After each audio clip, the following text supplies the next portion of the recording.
Le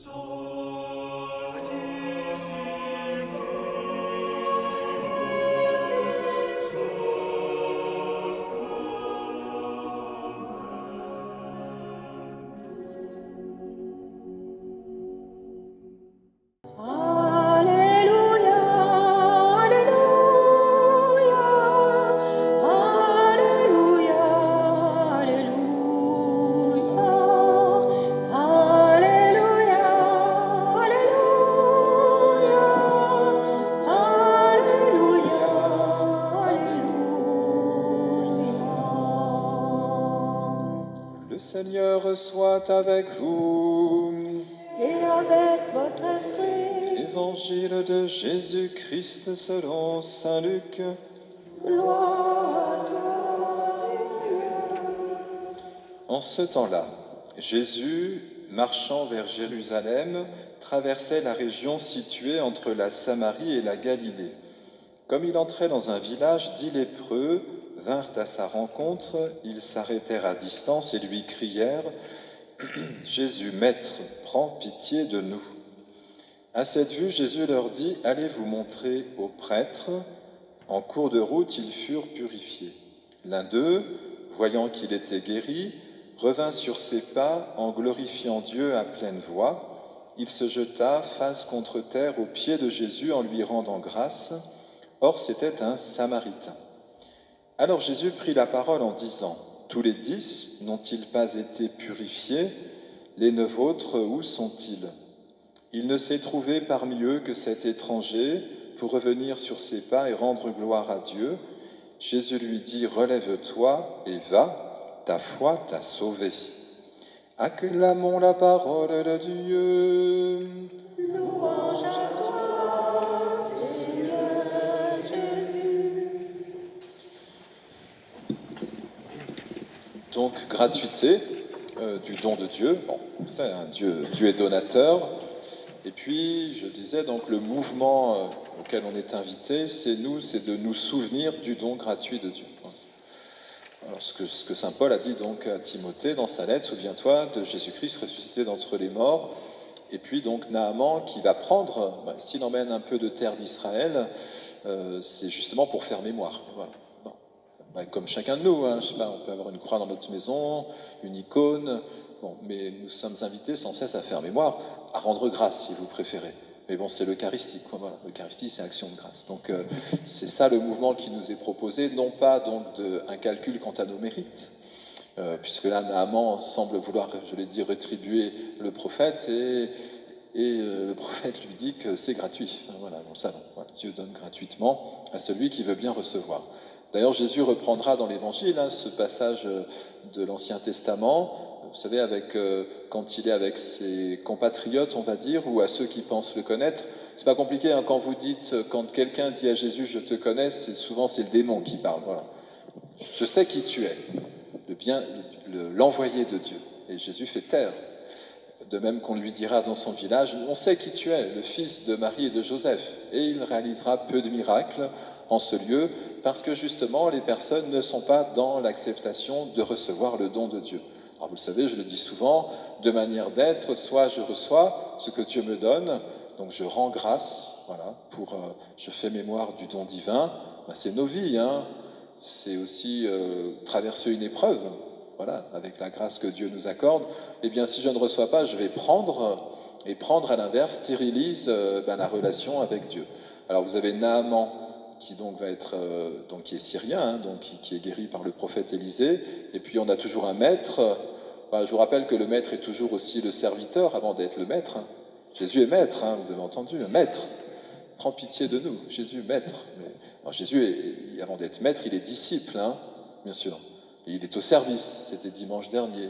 Nous sommes de simples serviteurs. Il est envoyé du Père, donc c'est forcément, il ne vient pas en son nom propre. Il est envoyé par un autre. Donc tout ça, ça signifie la maîtrise. Parce que j'ai reçu, je peux témoigner. Si je n'ai pas reçu, c'est embêtant, parce que je vais parler de moi, mais pas de celui qui m'a envoyé. Alors donc Naaman se retrouve en posture de reconnaître, voilà, le don que Dieu lui a fait, cette guérison miraculeuse de la lèpre, dont je pourrais dire un mot. Puis vous avez donc cet autre exemple que Jésus utilisera dans l'Évangile pour signifiait que l'étranger a une place plus sensible à la réception, avec la guérison qu'Élie, le maître d'Élysée, lui accordera. Donc là, vous vous souvenez, c'est la veuve de Sarepta. Alors, c'est vraiment dans le même évangile. Il y avait beaucoup de veuves en Israël et pourtant, Élie a été envoyé à une veuve étrangère. Et puis Jésus ajoutera, il y avait beaucoup de lépreux en Israël et pourtant, c'est un Syrien qui va être guéri. Pour nous dire que là, c'est un Samaritain dans l'Évangile. Vous voyez le profil des Samaritains, ils ne sont pas bien calés en termes de religion juive, quoi. Ils sont un peu vus comme des marginaux.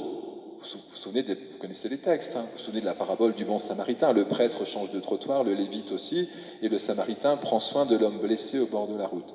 Le Samaritain est toujours celui qui ne fait pas valoir ses droits. Voilà, je suis bien né, je fais partie du peuple élu, le temple, la loi, enfin bref, tout le bon profil, mais c'est ceux qui vont s'opposer à Jésus. Alors que l'humble dit toujours, ben voilà, moi je ne suis pas digne, mais dis seulement une parole et je serai guéri.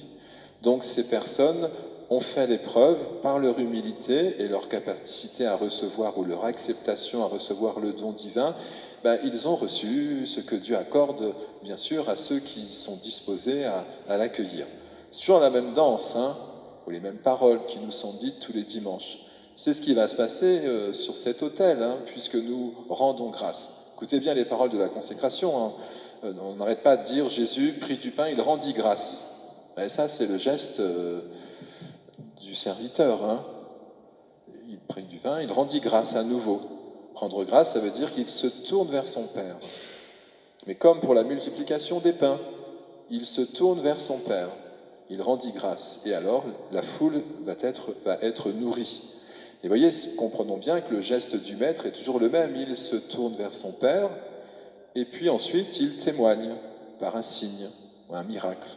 C'est toujours, encore une fois, c'est toujours la même chose. Et nous souvenons de ce geste divin, enfin, de ce geste que le maître a proposé à ses disciples. Faites ceci en mémoire de moi. Mais que devons-nous faire? Paul l'a dit à Timothée, souviens-toi. N'oublie pas que Dieu est celui qui te donne force dans l'épreuve. C'est redit un peu plus bas hein, dans la lettre. Hein. Si vous êtes mort avec le Christ, avec lui vous vivrez. Être mort avec le Christ, ça veut dire recevoir. Hein. C'est tout simple. C'est ça. Si vous avez accepté d'entrer dans cette perte d'autonomie ou d'orgueil humain, vous entrez dans la résurrection. Et faites-en mémoire à l'autel, et Dieu est au milieu de nous. Et puis un peu plus bas, donc, toujours dans ce texte que vous avez entendu de Paul, il rajoute, si vous supportez l'épreuve comme le Christ, avec lui vous régnerez. Donc supporter l'épreuve, ça veut dire, une épreuve se présente dans ma vie et je la dépose sur l'autel. C'est toujours la dimension du service, hein. C'est-à-dire, on s'entraîne, on se souvient, on fait mémoire, souvenez-vous du corps livré et du sang versé. C'est encore une autre manière de dire que Jésus est le serviteur qui s'abandonne entre les mains du Père. C'est ça hein, notre mémoire chrétienne, hein, rien d'autre. Alors, je l'ai bien indiqué, évidemment, la tentation, ce serait de faire valoir nos droits, nos mérites, etc. Quoi. Et là, ça ne marche pas. Parce que c'est gratuit. C'est beau, hein, parce que c'est très accessible. Après, ça nécessite, bien sûr, comme toujours, pour recevoir ce don gratuit de Dieu, une conversion. Donc que nous consentions, vous êtes là pour ça, hein, moi aussi, nous venons rendre grâce pour justement celui qui embellit nos vies, les accompagne et nous permet de, comment disons-nous maintenant dans le nouveau rituel, soutenus par ta miséricorde, nous serons libérés de tout péché, à l'abri de toute épreuve. Vous avez entendu, pour finir, on pourrait dire d'autres choses, hein, mais saint Paul dira « Je suis enchaîné à cause de la parole de Dieu et de son témoignage. » Mais nul n'enchaîne celui qui porte cette parole. Paul est libre, en prison. Je vous relis le passage. On n'enchaîne pas la parole de Dieu. Et Jésus l'a dit, les fils sont libres. Pourquoi? Parce qu'ils reçoivent leur liberté d'un autre. C'est ça qui fait toujours le même mouvement précieux. Je termine par la lèpre. Je ne vous ai pas perdu, hein, je me répète en changeant simplement les mots. La lèpre, en fait, si vous voulez, parce que la Bible, évidemment, elle ne nous parle pas de thérapie. matérielle, quoi. Elle nous parle de thérapie spirituelle. La lèpre, c'est un problème de peau. La peau, c'est l'interface entre nous et le monde extérieur. C'est ce qui nous permet de communiquer entre nous. Donc la lèpre, dans un sens spirituel, ça veut dire que quelque chose n'est pas ajusté dans notre espace de relation. Si ce n'est pas ajusté, eh bien ça veut tout simplement dire que nous ne sommes pas en mode réception. C'est-à-dire qu'au lieu d'accueillir l'autre, l'étranger, pour le coup, nous sommes déjà dans une forme de projection de nous-mêmes sur autrui ou sur Dieu, etc. Donc c'est une maladie spirituelle. Vous voyez, on peut tout interpréter, vous allez me dire. Mais quand même, peut-être que ce lépreux, les 10 sont guéris quand même en allant vers le prêtre. Ouais, Jésus leur dit, allez voir le prêtre. Le prêtre, de toute façon, c'est quoi son rôle? Il est là pour... le prêtre, il est celui qui accueille le sacrifice des autres, puis qui fait le sien au passage aussi. Mais quand vous allez vers le prêtre, comme Jésus, ils sont guéris avant d'atteindre le prêtre, d'ailleurs, je ne sais pas si vous avez fait attention, ça veut dire qu'ils sont dans cet élan généreux de « Ok, j'accepte qu'un autre me transmette ». Donc le prêtre, c'est Dieu qui va passer à travers lui pour transmettre une guérison spirituelle, et en l'occurrence la lèpre pour ces 10 personnes. Et voyez bien que le mouvement, il est toujours sacrificiel. Quand on va vers le prêtre, quand vous venez à la messe, et moi aussi, je viens pour ça, c'est dans un élan sacrificiel. C'est-à-dire que nous venons déposer nos offrandes sur l'autel pour que Dieu puisse nous donner sa propre vie. Mais voyez bien, il y a toujours cette humilité qui revient sans cesse à longueur de dimanche et d'Écriture sainte, de la première à la dernière page. Alors nous sommes, encore une fois, invités à être ces étrangers, c'est-à-dire non pas ceux qui demandent au titre de notre nationalité spirituelle un dû, mais étrangers, c'est-à-dire toujours prêts, comme des nomades, à recevoir celui qui accompagne aujourd'hui par le pain qu'il nous donne et la grâce de ce jour. Mais voyez bien, dès qu'on s'installe, à ne pas faire le tour de toute l'Écriture, puisque Jésus nous a dit qu'il n'avait pas d'endroit où reposer sa tête. Il est le nomade par excellence, celui qui est disponible à ce que Dieu lui dit maintenant. Et c'est toute sa vie publique qui est derrière. Et bien sûr, tous les signes qu'il va poser, n'oubliez jamais, ils sont possibles parce qu'il rend grâce à Dieu. Il se tourne vers le Père, dans la joie comme dans l'épreuve. Et à ce titre, il est icône de Dieu ici-bas. Nous avons à être icônes nous-mêmes, alors il faut rester dans cette dimension libre de réception qui nous permettra de témoigner d'un autre qui nous envoie. C'est ça le disciple missionnaire d'aujourd'hui et de toujours. Et l'Écriture nous y encourage généreusement. Amen.